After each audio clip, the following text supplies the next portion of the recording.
Tim, welcome to the podcast. Thanks for being here.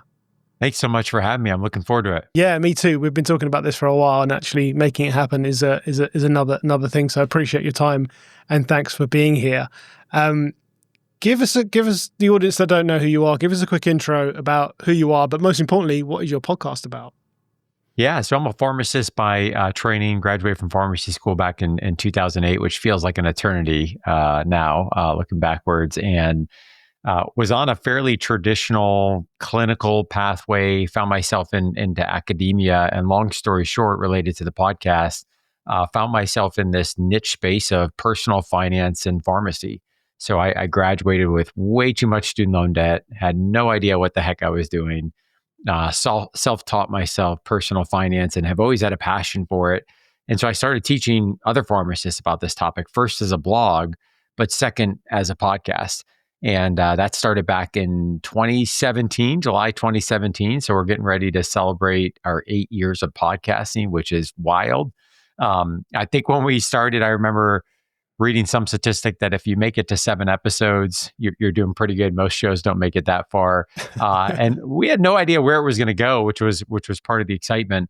But that podcast is called Your Financial Pharmacist, and it's really the intersection of personal finance and pharmacy.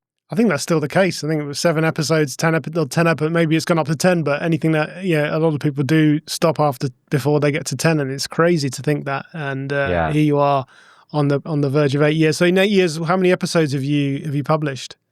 Yeah, I should have that exact number. I don't. We're in the mid 500s at this point. Oh, so we've been, it's evolved over time. We've had a separate show that we added, and then we kind of wove it back into our main show. But we've been consistent for 1 episode a week, sometimes more than one, over the last 8 years. So you mentioned a little bit of my next question there, which was the inspiration to start the podcast was, coming out of college with student debt and, figuring out how to get yourself out of that, and then starting to teach other pharmacists what you had learned, right? Which is the classic kind of how a lot of people get into content creation.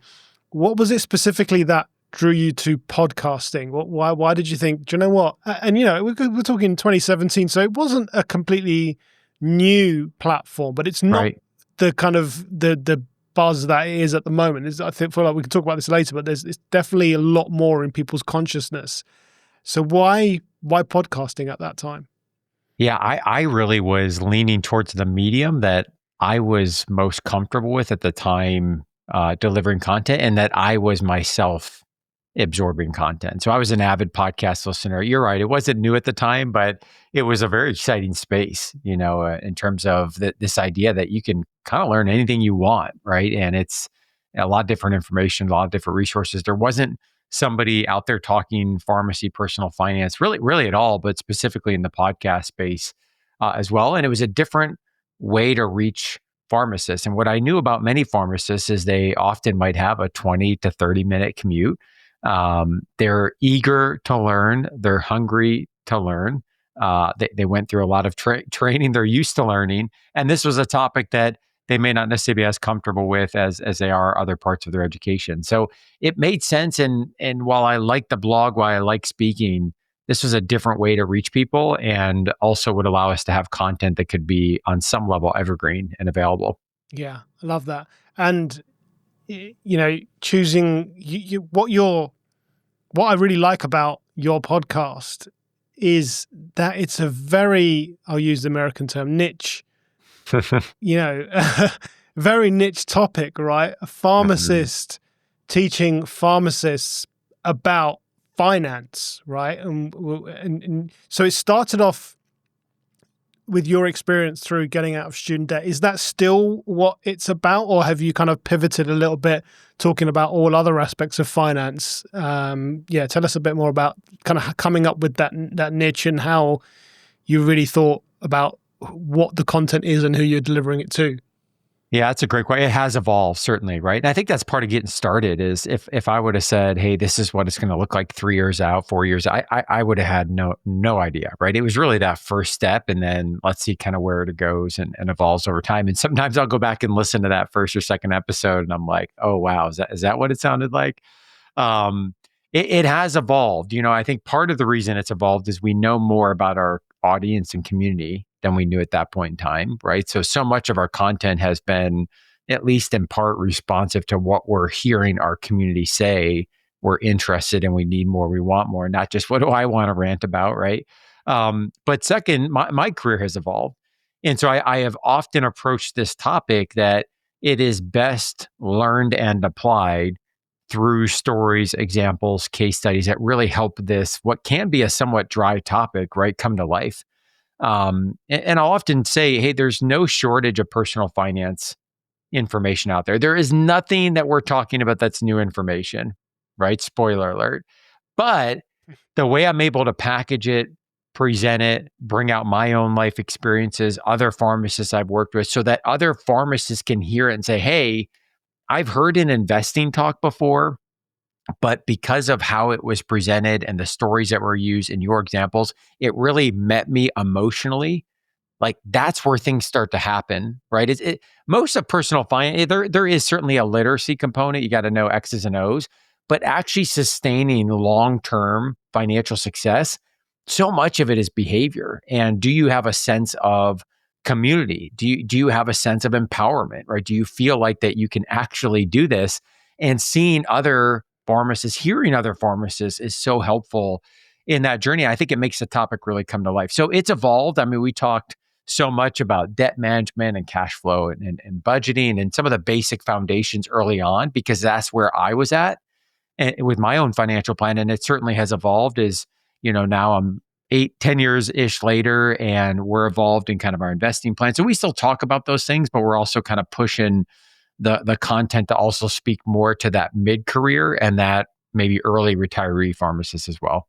Yeah, I like that. It's really important because, of course, as you evolve and as time goes on, so do your listeners, right? So they're at different stages of their lives as well. So I'm sure you've got some fans or followers, listeners, subscribers that have been there since the early days, and they may have got into the podcast because of student debt, and now they may be at a different stage in their career, and you want to keep the content relevant. So I think that's a really good example of, and I see a lot of people get kind of stuck up on this about their chosen subject and changing it. It's okay to change, right? It's okay to kind of let it evolve. It's not like you've completely pivoted into a completely different subject matter where you're going to lose most of your audience. So I think that's a really good example of how that could work with a subject like yours.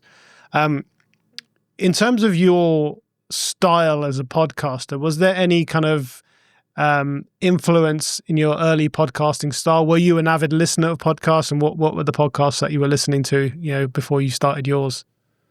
Yeah, I think coming from an academic environment, I had a natural maybe comfort inclination with just teaching. And how can I take a subject like retirement planning, debt management, cash flow budgeting, insurance, any part of the financial plan, and how can I present it, package it, and really bring it to life and tell that story? And so, I leaned towards my experiences, again, what I was most comfortable with, knowing that it was going to be a new medium. And part of the momentum is just like, are you willing to put yourself out there and do it? Right? It feels big. It feels scary when you're first getting started. And I was trying to not have more resistance in that process than was already there, because some of the basic decisions early on, which now I look back and I'm like, I can't believe I was thinking a whole lot about that, but they were very real. Like, right, what's the tech setup going to look like? And, am I going to include video? Am I not? What's the platform? And where are we going to host? And how are we going to edit? And those can be so paralyzing that I didn't want to put more headwinds against me than I had to. So I just went towards that style of teaching. And then to answer your question, as I tuned into other shows and said, "Ooh, I really like that. I really like that," I drew an inspiration from a lot of different things and still continue to do so. Guy Raz, How I Built This is a podcast I've listened to avidly, that I've drew content from. Some of the early days of the Art of Manliness podcast, I liked his interview style, specifically with guests and how he would feature various authors and influencers and really allow them to tell their story. And it was the art of how he was asking questions. And could you stop talking as a podcast host and really let people speak and tell their story? And so I took a lot away from that show of interview styles. Ramit Sethi's podcast I'll listen to regularly now, which is I Will Teach You to Be Rich. He just rebranded it, more focused on money for couples. Again, great interviewer, great storyteller. And all of these shows, and there's many more, where I would take away ideas of content. I would take away ideas of how they interview someone, what types of guests are they featuring, right? It's an inside look without seeing their back end statistics of what maybe is resonating out there, especially bigger platforms, that aren't as niche as what we're doing. And I also would even begin to get some ideas of, that might be a way that they're actually monetizing this as well, listening to ad spots and placements. And are they promoting things of their own products and services or external?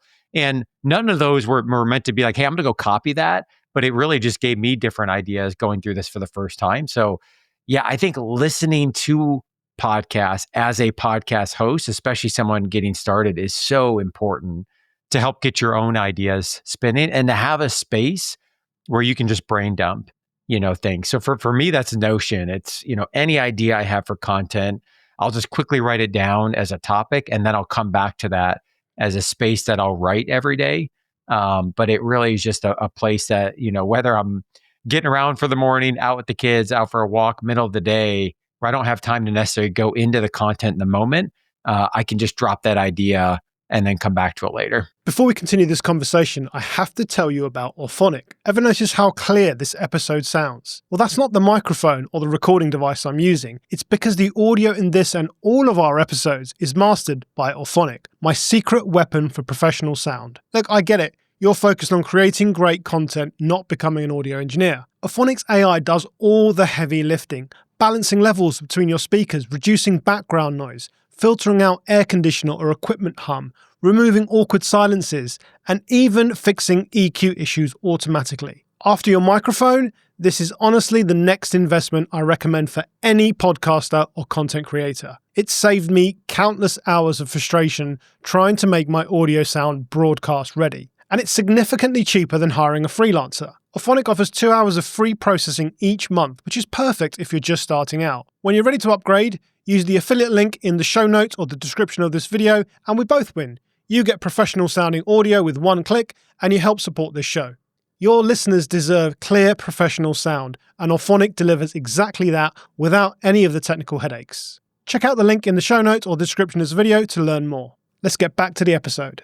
Yeah, I really like what you said there, and I think, you mentioned about it's not about copying, but success leaves clues, right? So looking at these other creators and other, individuals who have created podcasts and put them out there and what we may deem as successful, it's okay to look at those and get influence and get ideas. And that's the whole kind of point of the world that we live in now. We have these platforms now where people, success is very relative to everyone, but whatever we deem as, that's a successful podcast or that's a successful platform. Absolutely, look at what they're doing. Look at you mentioned how they're structuring their ads and how they're structuring their. I listen to a lot of the podcasts and I look at how are they doing Are they doing an intro? Are they not doing an intro? I'm big into video. I look at videos. Are they doing clips? Are they not doing clips? Are they doing? Have they got a call to action in all of their clips, or just all of these things are important. And it's okay to look at that and take inspiration from that. And it's not always about plagiarism, right? Unless it's unless where it may be obvious that someone's doing that, but I think getting that influence is really important. You mentioned a few things there, which I do want to dive into in a little while. Talk us through your typical podcasting workflow. Let's kind of bring it to present day, right? So where you are now, 500 episodes in. What does your typical podcast workflow look like? Yeah, and I'm glad you said current day because this has evolved probably every year. And it's evolved as we've done internal editing processes. We've outsourced things. We've brought it back in-house. Early days, we were kind of doing everything. So it continues to evolve. And what it looks like present day is we operate from a yearly content calendar. And for our team, we do everything in our business in Google Drive. You could do the same thing in Notion or any other template for that matter. But it's a one-stop shared drive where we have the weekly workflow, and everything we do we categorize by episode.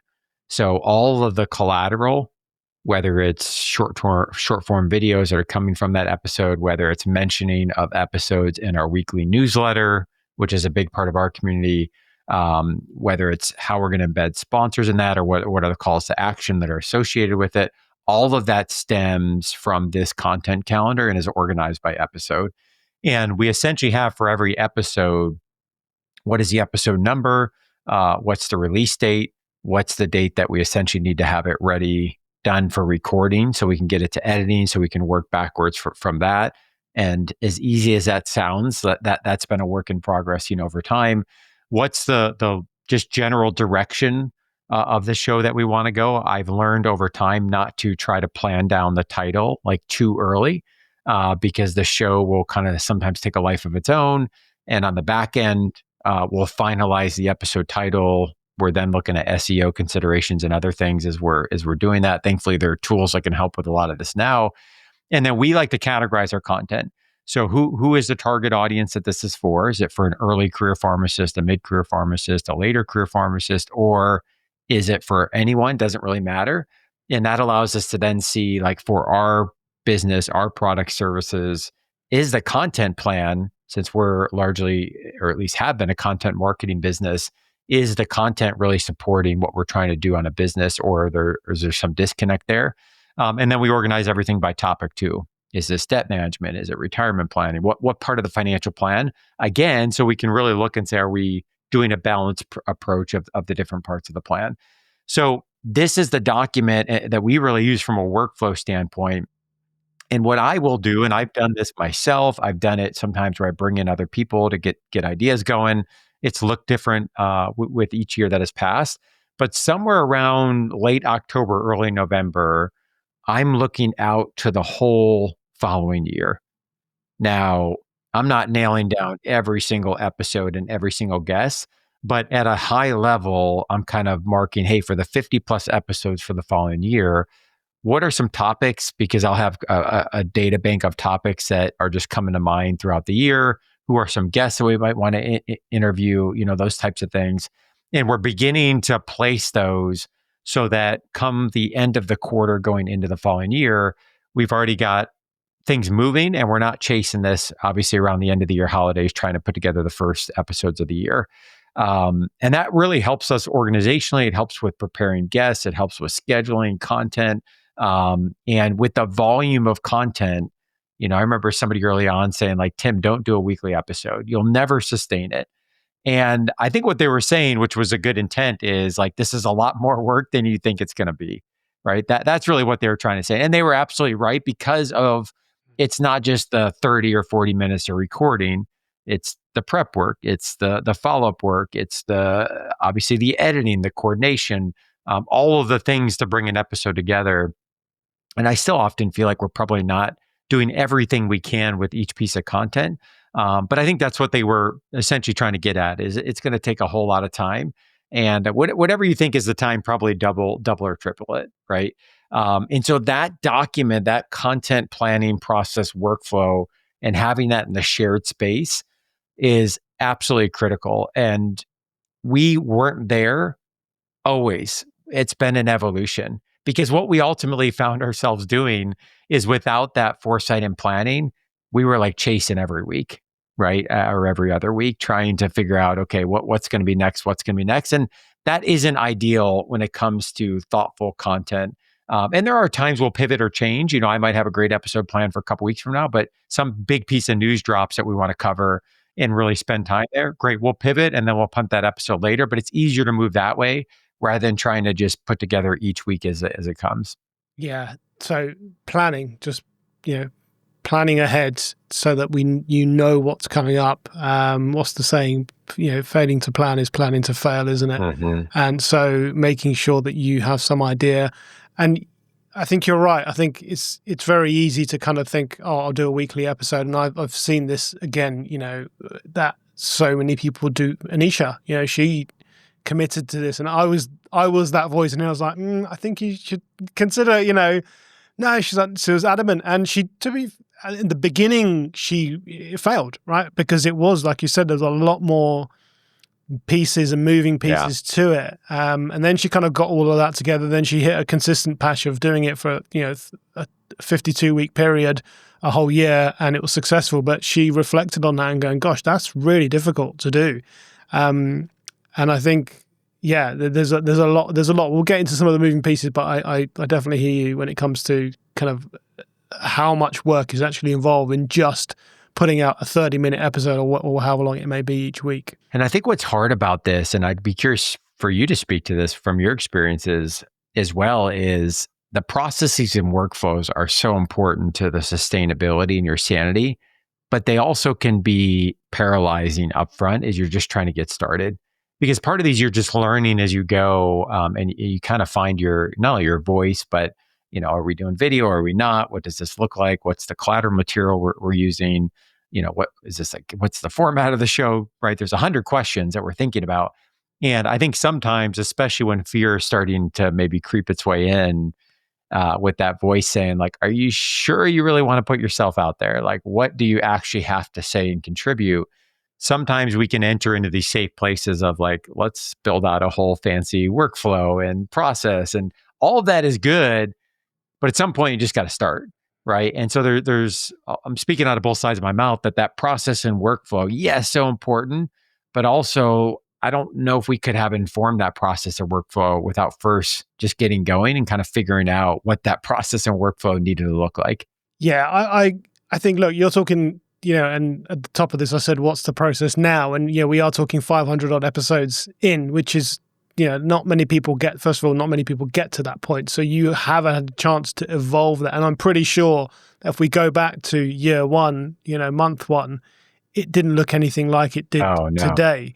No. So there is definitely a case of analysis by paralysis when it comes to getting started, because, like I said earlier, we live in a time where there's so much information available. We can figure out, we can get all of the nuances on, into a document of all the things that we need, and we can just look at it and go, you know what, like, forget it. I'd rather just continue as I am.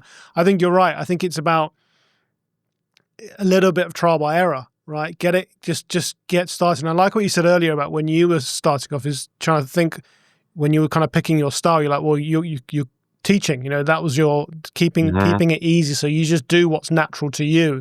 And I think that's really important for anyone who's thinking about this or has just started on this.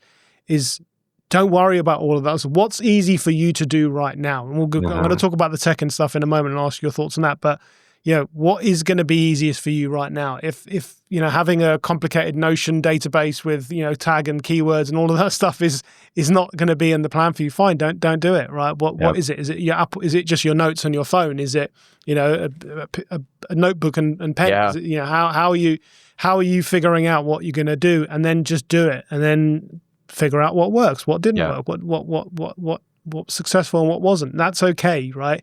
And just like you said, going back and listening to your earlier episodes, and I've done the same where I've listened to early videos and episodes I've made, it's, it's a little bit cringeworthy. But if you hadn't done that, if you hadn't laid those foundations, then it wouldn't have got you to what you are. I worked in fitness for a while, and, it's a very good analogy with fitness. Anyone that's been on a fitness journey, you could not tell me that it was this time that you went to the gym that you suddenly, I'm fit now.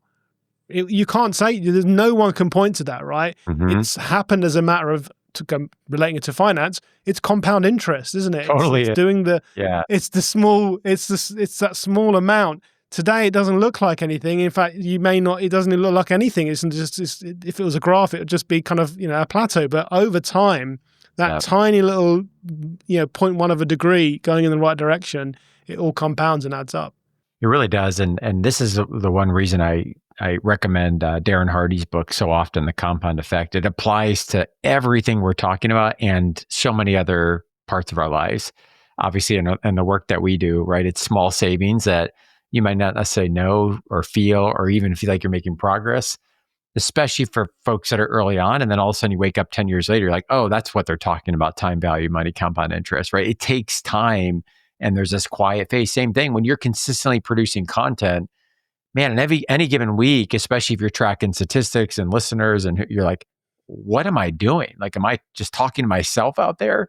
But showing up consistently and refining your skills as an interviewer, and how you're presenting concepts and how you're telling stories and understanding and finding your voice, that just takes so much time. And one of the other benefits, going off topic a little bit here, one of the other benefits I never would have anticipated in starting a podcast is just all the incredible people I've been able to meet over 7.5 years.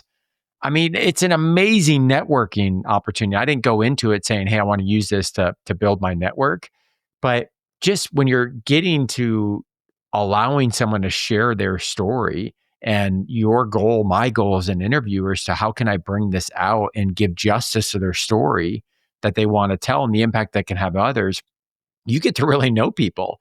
And obviously in the planning before and afterwards. And I look back sometimes at just our table of contents document that we used to track, and I'll reach out to people. Hey, we talked 4 years ago and you paid off $250,000 of debt. Like, how are you doing? Like, what's going on? Right. And a lot of these people I'll talk with, on a yearly basis. And so that's just another incredible benefit, I think, of the podcasting space. I think that's huge. I think, and we haven't talked about solo versus interview. I'm assuming you are doing interviews. Do you do solo episodes as well? I do both. Yeah. You do both. We actually, okay, interesting. Yeah, we have a few formats, and I don't know if I've ever been consistent about it. So I'll do solo episodes. Probably if I had to take the episodes, maybe 20% are solo, probably a little bit less. 40% are my partner, Tim, who's a certified financial planner. He and I will go back and forth about a topic. And usually I'll play the host and kind of interview him, and then I'll add my 2 cents. And then the remaining 40% would be some type of guest story.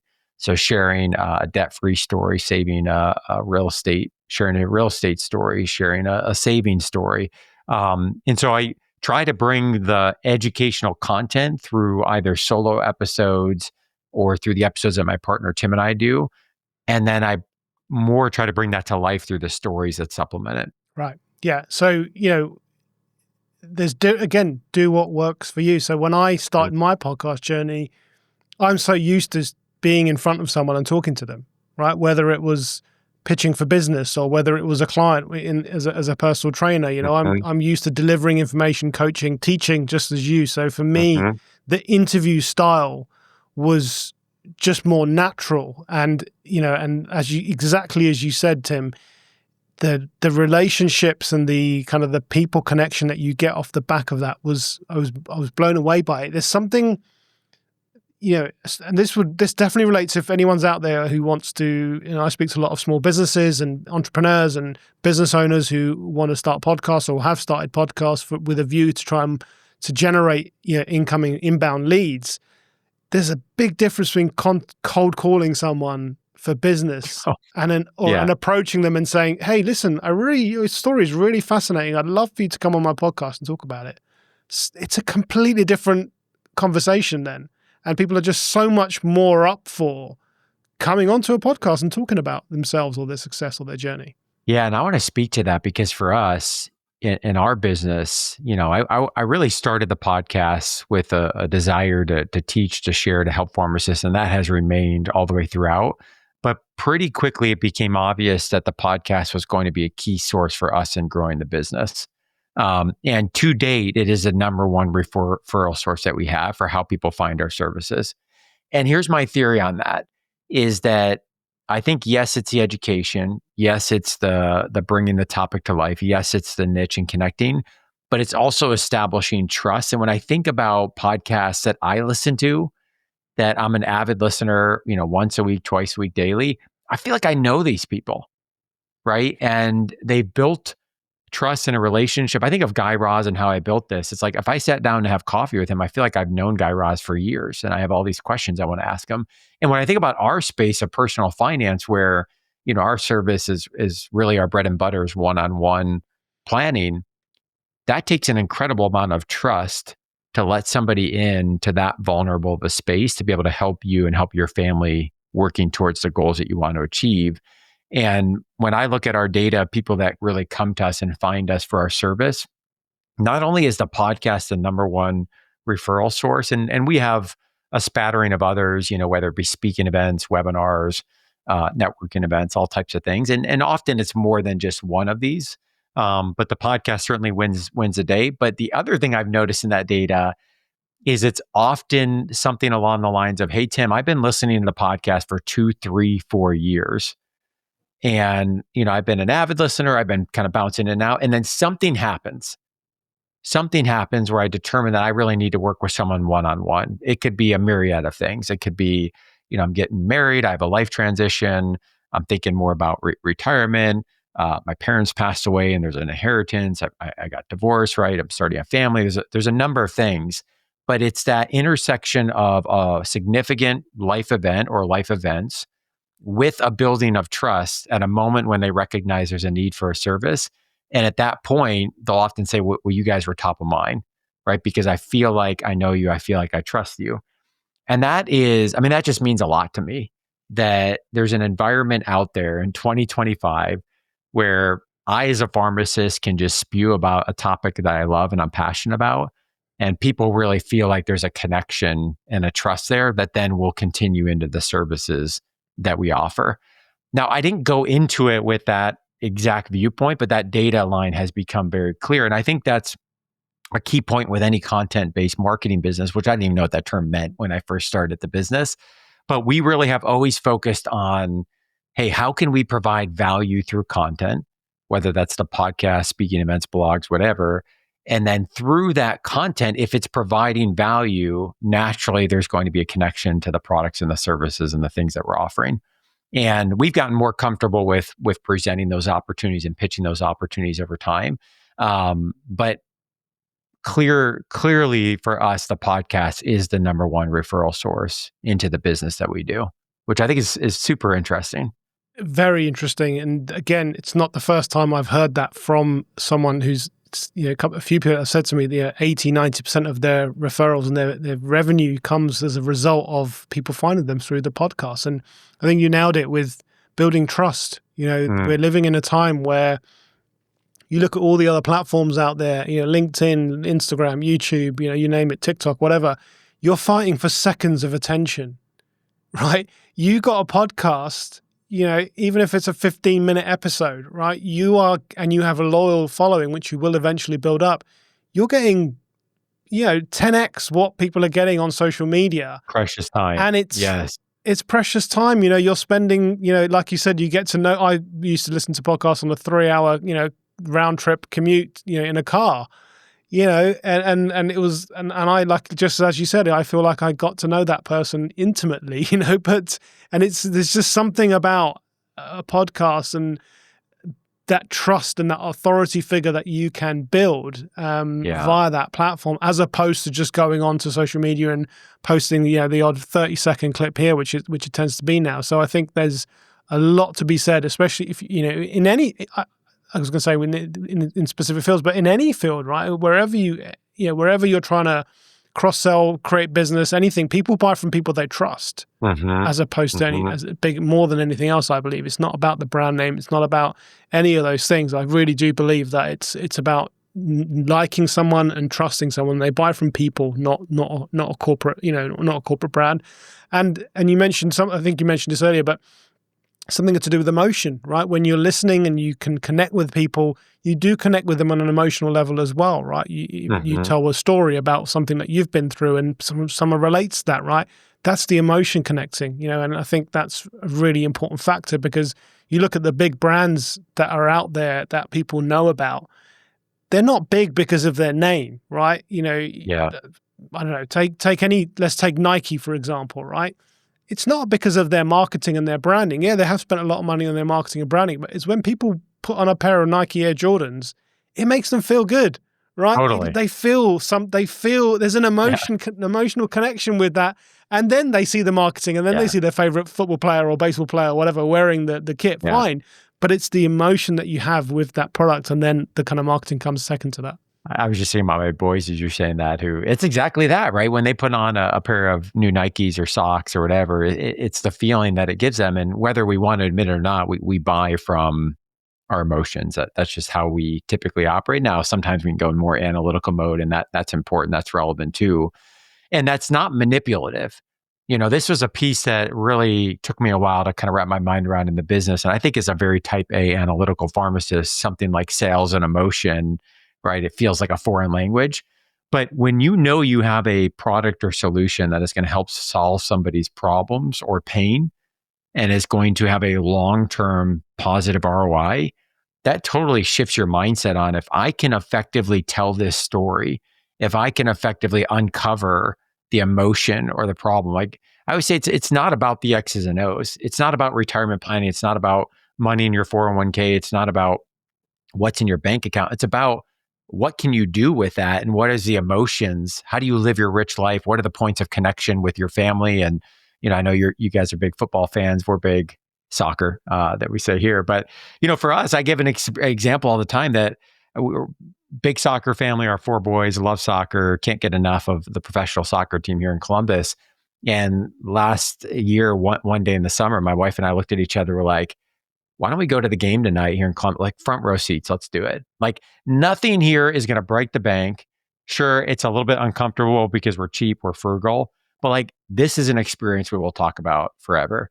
And like, man, if I could hit pause on that moment when we were together, and it's one I have an image of in my mind and I'll never lose, like that's what the financial plan is about. It's not about, are we going to reach this? I mean, all those questions we have to answer, but it's about what does money allow us to do? And that's the piece where it's like, if I can help someone uncover that emotion and get out of their own way and be able to build the strong foundation, all these other things, that's a pathway to allowing them to be able to really live their rich life and do all of the things that hopefully are most meaningful to them. That's what I think allows something like a podcast, when I can be in their ears, you said for 15 minutes, 20 minutes, 30 minutes, building that rapport, building that trust, hopefully inspiring them, motivating them, getting them excited, starting a conversation with a significant other, spouse, whatever it might be.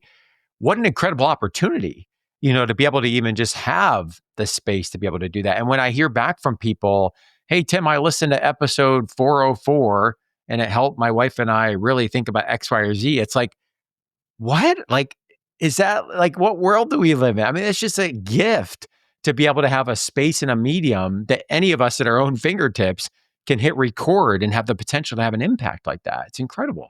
I couldn't agree more. And I think, as long as you're genuine and you are yourself, and, I think authenticity comes across quite easily. I think on a platform like podcasting, it's very easy to detect, I think anyway. I mean, I might just have, my wife thinks I should work for like Secret Service anyway, because I just have this radar of things. But I think it's relatively easy to kind of figure out, if someone's being authentic, as opposed to seeing a 30-second clip on a social media. There's not much you can gauge from that if you've never heard or seen that person before. So I definitely agree with that. And it is a privilege, it is a what a time to be alive. Mm-hmm. We've gone on a tangent here, but it's a good tangent. And there's some really valuable things that have come out of this. We've already established that, obviously there's a business behind the podcast. So I guess the question is, was that always the case where there was were you a business and then you started a podcast, or was it the podcast kind of organically grew into a business? And at what point did you figure that out, if that was the case? Yeah, and that gets to part of our business journey, which I'll be brief, is it really started as what I call a media education company, and evolved into a financial planning firm. So in 2015 to 2019, it really was a media education company. There was some revenue there, but not, I would say, in a scalable way. It was really a hobby to a side hustle that was starting to evolve to a business. When I really partnered with my partner, Tim, who's a certified financial planner, and we decided, hey, it's financial planning that the media education is really going to help support, and being a part of lead generation into that business through providing that value we just talked about. That's where things really took off. And I would say even the impact that the podcast was having in growing the business. So media, it's still a big part of what we do in the education. Obviously, the volume of content is there. But financially speaking, the bread and butter of our business is the one-on-one planning. But the one-on-one planning isn't where it's at without the growth that's come from the podcast and the other educational activities we've done as well. Right. That makes sense. And so talking about that and I guess money, have you monetized the podcast? That's a big question I get all the time is like, okay, if I want to do this, at what point, do I start to see some sort of return on my investment? Because it is an investment. It's an investment in your time and your effort and your energy and of course your money as well. At what point did you start monetizing and what strategies have you used to kind of, turn this into a little bit more of a return? Yeah, this has evolved a little bit too. So one of the handcuffs that we've had is we are a fee-only financial planning firm, which from a regulatory standpoint, we can't directly have affiliate revenue and other types of things that could be clouding the advice that's being given to our clients. And so there's this weird delineation of like clients and non-clients. But early on, before there was a financial planning piece, the affiliate revenue is actually a pretty significant thing. So think of companies like student loan refinance companies, other financial institutions that would have a vested interest in our audience. And we really took a philosophy early on that we've kept to, that we're comfortable promoting products and services and having a financial upside in doing so of those that we have engaged with ourselves and have a trust and a relationship that we can speak to them, which makes the sponsorship or the affiliate that much more valuable, right? If I can say, hey, I worked with this bank or I worked with this institution. So we've evolved away from affiliate. We actually have a nonprofit now that we have some affiliate revenue going into, if there is any affiliate, where we do student scholarships and some other things. But we've gone to really a sponsorship model for those that want to get in front of our audience. So it's not in that transactional, we get paid for, that person engaging in or buying a product or service. It's really them paying us to get in front of our audience. And I've tried to make that multi-modality wherever possible. So, it's typically a year-long engagement. So the best sponsorships we've had have now been going on for 4 or 5 years, where it's not only hitting the podcast, but it's hitting our newsletter, it's hitting our blog, and it's touching our audience, some of our social channels as well, but reaching people in a few different ways, with the podcast being a big piece of that. So we've designed sponsorship packages over time. Some of the companies don't love this, right? Because they want to get paid for direct business. And I get that. Now, what I come back and tell them is I say, hey, this is not our business model. Our primary business is the one-on-one financial planning. So I feel like we have some leverage there that if it doesn't work out, that's fine. But I feel like we have a ton to offer and that we're flexible, we're easy to work with. And I always tell them like, hey, our numbers aren't going to wow you. Like we're not NPR or some of these big podcast shows that are out there. However, like it's very niche, very specific. And we know that the people are listening. We can speak directly to them and we know exactly what their pain points are and what they're struggling with and what are the potential solutions that are going to help them. So we have monetized it through sponsorship, and specifically I got away from, we did transactional sponsorships for a period of time where, hey, for 3 episodes, it'll be this fee. For 6 episodes, it'll be this fee. And what we found was to do them well, that it just took more setup time than we had thought it would. And there just wasn't enough skin in the game, right? From the sponsor standpoint for them to really invest in this and want to see it grow as well over the long term. So we really stretched those out to be, hey, year-long relationships. And then we've got kind of a package 1, package 2, package 3. Every year I ask the question, like, should we keep doing these? And the reason is, and I don't know the answer, I'd be curious to hear your thoughts. The reason is like, is this attention away from, our own products and services that we know might have a bigger ROI in the long run? So we've gone back and forth because we do have a large community and a percentage of those are clients of ours on a one-on-one, but a lot of people are not. They may be DIYers, they might work with another planner, but they come to us for the educational content, which is fine. So there is an opportunity to monetize that group and that cohort. But arguably the highest ROI would be coming from converting some of those people to becoming our clients. So is the sponsorship revenue, is it valuable, or does it maybe get in the way of kind of promoting our own stuff? So every year I ask that question and I don't feel like I've answered it yet. It's an interesting dilemma. I think one that, first of all, many podcasts would like to be in, to have that luxury to say, there is the revenue's there. I think just to go back on something you mentioned in that answer was about the niche again, right? And this is the other thing. I think there's a big myth in the podcast world in that, we're talking about sponsorships here. You don't need to have the huge Joe Rogan numbers to get sponsored, right? I think that's important. And this is where I think it's really important to have a niche like you have, or have a very, very targeted audience, because there will always be brands, companies, products, services who want to have an audience of that particular specialty. So I think, and this goes back to, just pick your niche and stick to it, because you can cultivate that loyal listener. And if you can show that to a potential sponsor, then that's valuable for them as again, showing that these X amount of people listen in for 15, 30 minutes, 45 hour, however often it is weekly, as opposed to just getting a few hits on a viral post on Instagram. And the other thing you mentioned was starting out with affiliates. I think for a lot of new podcasters, content creators in general, but I think that's such a low-hanging fruit to get started. And I think if I was going to go back and do something differently, it would be start with affiliates a lot earlier, because it's just, it's just so, I say easy, but it's relatively easy, because you don't have, there's no real commitment from the brand. There's no commitment from anywhere. It's just, if you can align yourself with brands that you think that your audience will resonate with. And I think that's key. You have to be providing value, right? The reason people are tuning into your podcast is because they feel like there's some value coming from it. And that value could be entertainment, it could be education, it could be whatever, right? As long as what you're pitching, you're selling effectively contributes to that value, then I think there's some relevance in it, as opposed to, one thing I'm not a big fan of is a lot of these podcast hosting platforms now have these kind of advertising, built in, this dynamic ad insertion where, I've listened to podcasts where this has happened, where I'm listening to a podcast, it might be on, I don't know, endurance running. And then suddenly I get an advert for a bank or a coffee shop or a car insurance company. Yeah. Just like, and it's not even the host reading it, right? It's like you're watching TV. Right, it's like you're watching television, and it's just like, hold on a minute, how did we start talking about car insurance?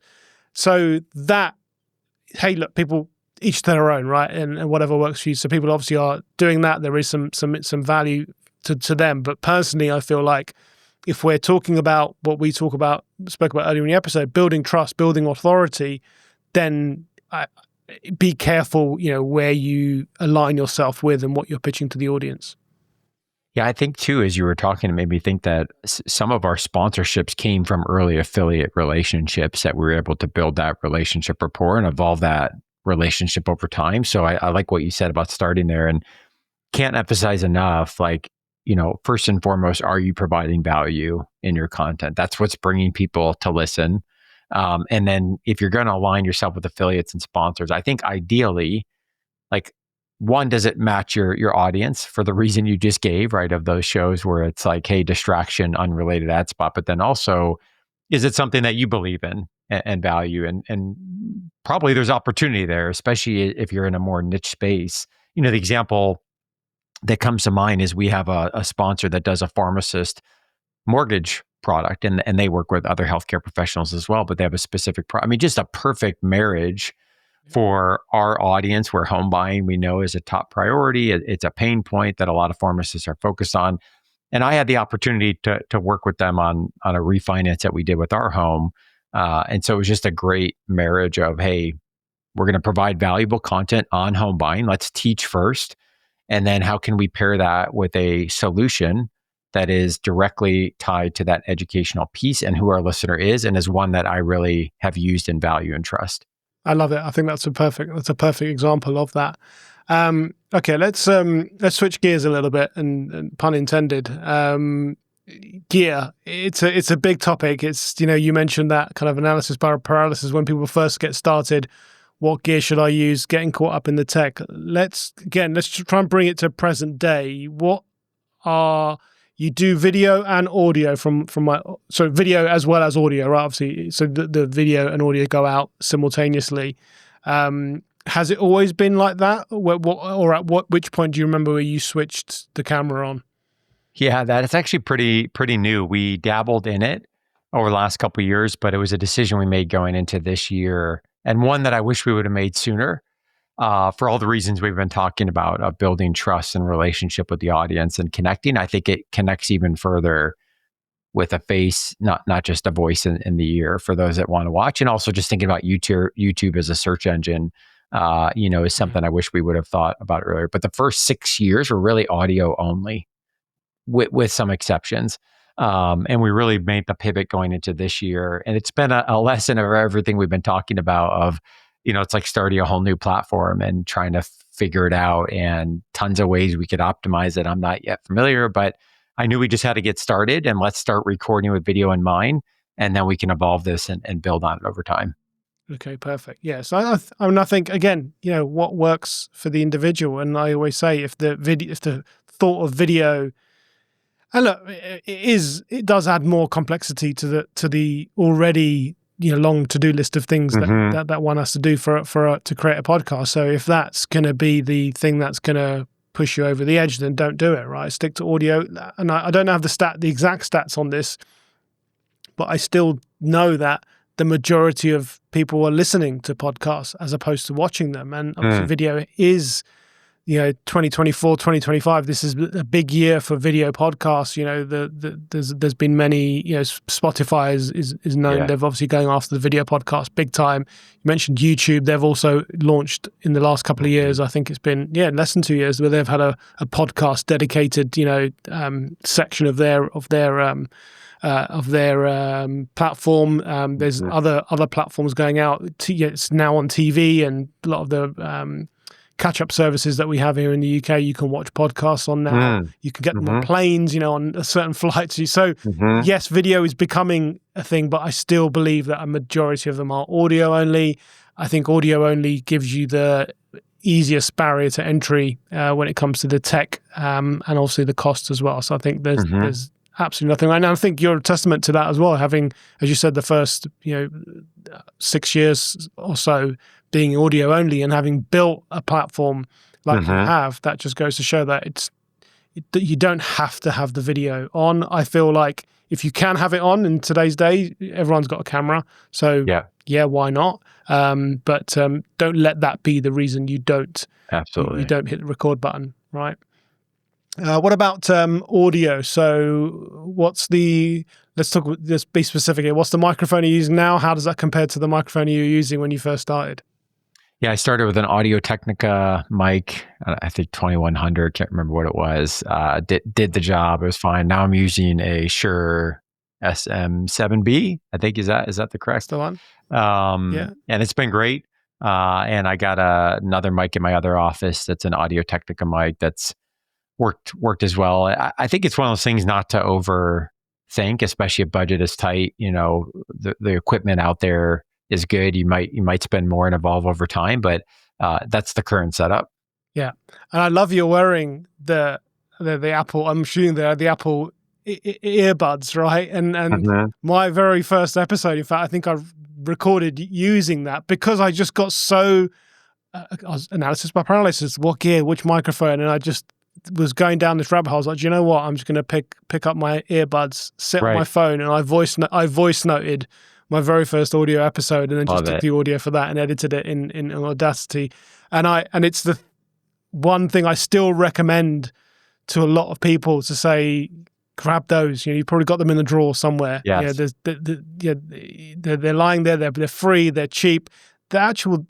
You're obviously using them now just to monitor the audio so you can hear me, and you've obviously got your Shure microphone there. But even the microphone that thing has, it's a lot better than just using a inbuilt laptop microphone. Yes. Because it puts it in close proximity to the mouth, and people are amazed at the audio quality they get. So I think, audio gear or gear in general shouldn't be the reason not to start. Again, fast forwarding even this time that you've been doing it, 7-8 years.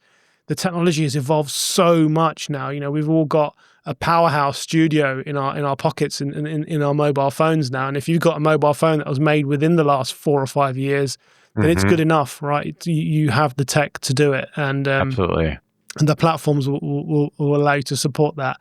What about other tools? You've mentioned a few already. I've written them there. You mentioned Notion already in this conversation. You mentioned Google Drive. Let's kind of pivot to software. What platform do you use to record? What other software do you rely on to kind of keep your podcast ticking over? Yeah, we used Zencaster for years to record. We just switched to Riverside. Part of the reason for that is to be able to do some screen sharing if we wanted to do that. I think we're going to make another transition to Squadcaster soon because we use the script for editing, and there's an integration there with Squadcast and Descript. We use Libsyn for all of our hosting, and then as I mentioned, we do all of the editing inside of Descript. So I have a person on our team, used to be an employee, is now a contractor. We did outsource this for a while, but we brought it back in-house that she does all of the editing. So essentially when I'm done recording, I've got a section of every episode has a planning document note in our drive folder that she helps set up in advance. I kind of dump notes into, and then we have one section that's, hey, these are quick notes I have for editing, and I tag her, and then she runs from there with the rest of the process and taking it all the way to publication. Love it. Yeah, Descript's literally just changed the game when it comes to editing. I think that the platform, I've been using it from the very early days, and I think it's phenomenal. They did take over Squadcast, but actually you don't even need Squadcast anymore. Descript has a thing called Rooms within it. And they actually built this from the ground up after they took over Squadcast with a view to kind of not needing that extra step. So actually when you go into Descript and you hit record, it will ask if you want to record with others. And again, just like with all the other platforms, it gives you a link, and then you send that link to your guest, and then they appear. So it's all within the Descript platform. So you don't need these two separate platforms. So learn something new. I love it. There you go. Yeah. So no need to extend that to Squadcast. Yeah. Riverside is fantastic. I recommend that to a lot of people. It's from my own experimentations and experience from a quality perspective. I found it just to be the best. However, I find Riverside, interestingly enough, I'd be interested to know if this is different for you, but I found that other people have had lots of issues with it in terms of guests.